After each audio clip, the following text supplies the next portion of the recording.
Le clip de Black or White de Michael Jackson fête ses 30 ans cette semaine. Il est temps de revenir sur ce classique. C'est parti.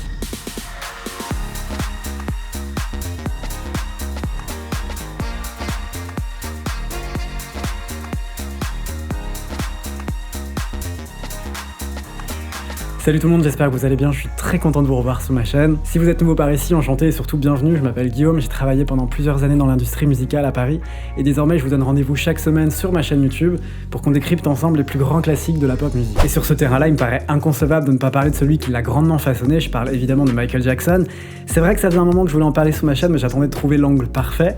Et puis l'évidence s'est posée cette semaine puisqu'on fête les 30 ans de Black or White. Le premier single de Dangerous sort le 11 novembre, suivi du clip quelques jours plus tard.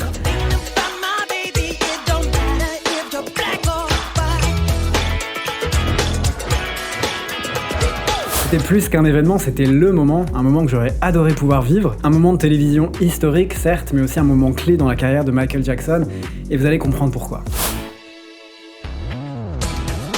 Black or White était donc le premier des 9 courts-métrages de l'album Dangerous, une production oufissime, le tout réalisé par John Landis, avec qui Michael Jackson avait déjà collaboré sur Thriller 8 ans plus tôt. Black or White est donc le premier extrait de l'album, pourtant c'était pas forcément ce qui était dans les plans de départ, puisqu'à la base Michael Jackson devait revenir avec le titre In the Closet en featuring avec Madonna, donc c'est vrai qu'on est passé à côté d'une collaboration historique. Bon, c'est très dommage certes, mais ça n'a pas empêché Michael Jackson de lancer l'ère Dangerous avec un énorme succès, Black or White. Et lorsque le producteur Bill Bottrell évoque la genèse de la chanson en studio, il dit, je le cite, « Dès que nous sommes arrivés au studio, la première chose que Michael a fredonné, c'était Black or White. Il m'a chanté le riff principal sans préciser de quel instrument il serait joué. J'ai branché ma guitare à un ampli, il m'a aussi chanté le rythme. Et il est parti pour que je puisse travailler seul en son absence sur la chanson. Retenez bien ce passage. » Et il continue en disant un truc que je trouve assez fou. Pour moi, la meilleure chose à propos de Black or White, c'est que sa première prise de voix est restée intacte tout au long du process de l'album Dangerous, qui a duré plus d'1 an quand même, et a fini par être utilisé sur la version finale. I ain't second to none, and I told about equality, and it's true either you're wrong or you're right. Ce que j'adore dans Black or White, outre son message, c'est évidemment ce clip hyper ambitieux. À l'époque, Michael Jackson repousse les limites du clip et le résultat est juste magistral. L'enchaînement des scènes, des décors est hyper bien pensé. On est en studio, puis on est dehors, et puis t'as tous ces jeux de lumière qui se conjuguent aussi avec tous ces changements. Le clip a été tourné à Los Angeles, quasi intégralement en studio. Je vous invite vivement à voir le making-of de Black or White, puisqu'on y voit un Michael Jackson très souriant, anormalement détendu, puisque sur le tournage d'un clip, généralement on est vraiment coursé par le temps, et il y a beaucoup de pression et beaucoup de stress, mais au contraire, on le voit vraiment détendu, simple, très touchant. Giving away all my beauty secrets. No, there are no secrets. Oh, can I give you the... À cette période, Michael Jackson revient plus blanc que jamais et certains vont y trouver un paradoxe avec le thème de la chanson. Le réalisateur John Landis était lui-même très surpris du changement d'apparence, puisque comme je vous disais, il avait déjà travaillé avec Michael Jackson sur Thriller. Bref, par respect, je vais pas trop m'attarder sur les problèmes de santé de l'artiste et de toutes ces théories et rumeurs qui ont un peu entouré ce changement d'apparence.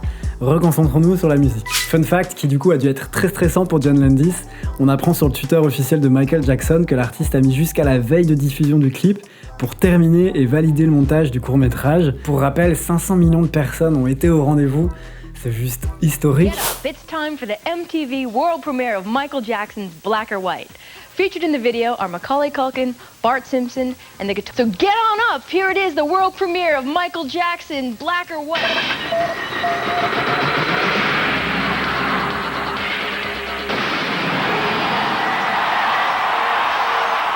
Outre les décors et les multiples changements de scénographie, ce qui est fou dans ce clip, c'est aussi le nombre de figures. Il y a d'abord Macaulay Culkin, l'enfant star de Maman j'ai raté l'avion, puis son père George Wendt qui est éjecté à l'autre bout du monde, et il y a aussi cette femme, je sais pas si vous la reconnaissez, il s'agit de Tyra Banks, qui plus tard deviendra très célèbre. C'est d'ailleurs la seule à tirer la langue dans la séquence du morphing, écoutez pourquoi. All in a room and they were like, okay, here are the dance moves, this is what you have to do. And they're like, okay, they turn up the music and I'm like, and I forget the move. And so I just go, and then they kept it. On retrouve une nouvelle fois Macaulay Culkin qui rappe sur le pont de la chanson, ou plutôt il lip-sync sur le rap, puisqu'en réalité il s'agit de Bill Bottrell dont je vous parlais plus tôt dans la vidéo. Comme je vous disais, il a travaillé 2 semaines sur la chanson en l'absence de Michael Jackson, et il ajoute cette partie rap pour qu'elle soit ensuite rappée par un autre artiste, en l'occurrence LL Cool J. Et en fait Michael Jackson va trouver ça super, il va lui dire mais girl en fait on va rien changer, c'est parfait comme ça. Enfin je pense pas qu'il lui ait dit girl non plus. C'est donc le rap de Bill Bottrell qui finira sur la version définitive de Black or White, que l'on connaît tous aujourd'hui. Places, faces, where your blood comes from is where your space is. I seen the bright get duller. I'm not gonna spend my life being a color. Ensuite, avant d'aborder les prouesses informatiques et technologiques, il faut évidemment parler de toutes ces références à la pop culture. J'ai trouvé l'ensemble de ces références sur le site d'Entertainment Weekly. Alors la première référence qui est citée, c'est lorsque le père George Wendt fait irruption dans la chambre de Macaulay Culkin et lui ordonne de baisser la musique. Il s'agit là d'un hommage à We're Not Gonna Take It, sorti en 1982.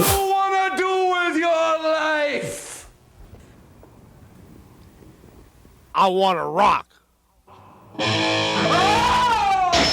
La scène de Michael Jackson où il rappe avec les enfants dans la rue, c'est une référence aux scènes musicales de Sesame Street. D'ailleurs, c'est toujours d'actualité puisque Billie Eilish s'est prêtée à l'exercice il y a quelques semaines.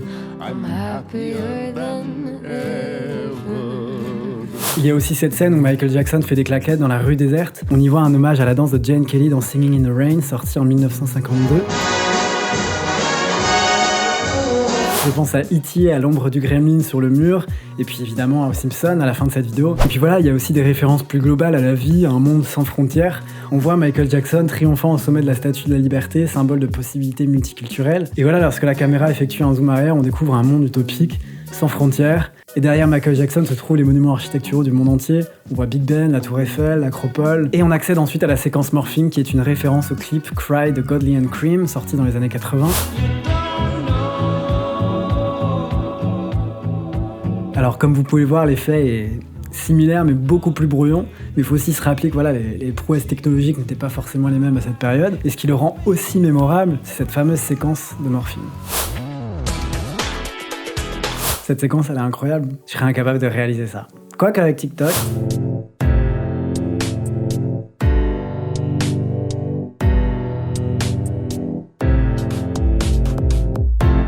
Bon, l'idée de ce morphing, vous l'avez compris, c'est un appel à l'unité, à la tolérance. Et en fait, sur ce site, cartonbook.com, j'ai pu découvrir en quoi ce morphing est si spécial, et aussi comment il a influencé toute une ère vidéo basée sur ce concept. À l'époque, c'était totalement nouveau, et on apprend sur le site que c'est la société PDI qui a lancé la machine. Ils ont travaillé sur beaucoup de publicités qui ont utilisé cet effet, mais d'avoir travaillé sur le clip de Black or White, c'était vraiment le projet phare de la société. Cette innovation créative leur a permis de gagner énormément d'argent, puisqu'il est relaté dans le site que le concept leur a permis d'obtenir un budget de plus de 10 millions de dollars. Et ils disent aussi dans le site que tout cet argent leur a permis aussi d'investir côté animation, c'est-à-dire qu'ils ont travaillé sur des films comme Shrek par exemple, rien à voir. Toujours dans cette interview, plusieurs artistes qui ont travaillé sur le projet révèlent un peu la magie de ces effets de transition.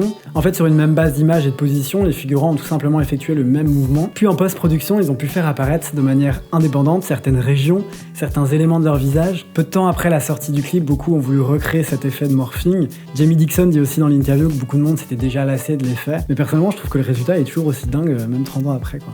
Passons désormais à la scène qui a suscité le scandale dans les médias. Cette scène, vous la connaissez sûrement, c'est celle de la panthère noire qui est présente dans la version longue du clip, qui d'ailleurs n'avait pas été uploadée pendant longtemps sur YouTube. La scène de la panthère débute en fait au moment où la version dite officielle se termine.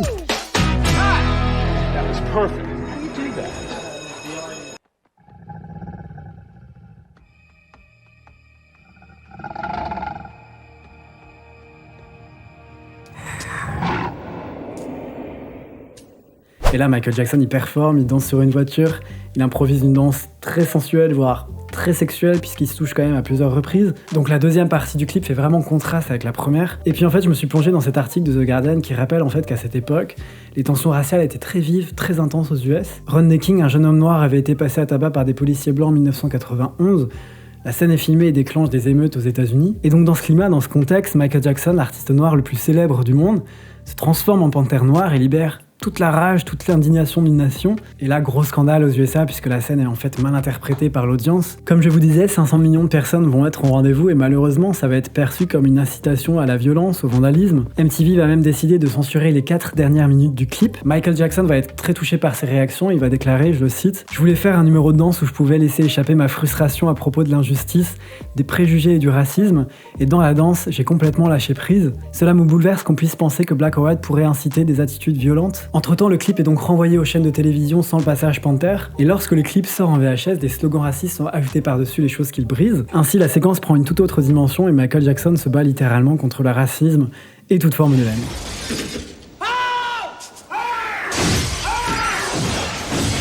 Bon, après, tout ce tollé médiatique n'empêchera pas à Black or White de devenir un énorme succès dans le monde.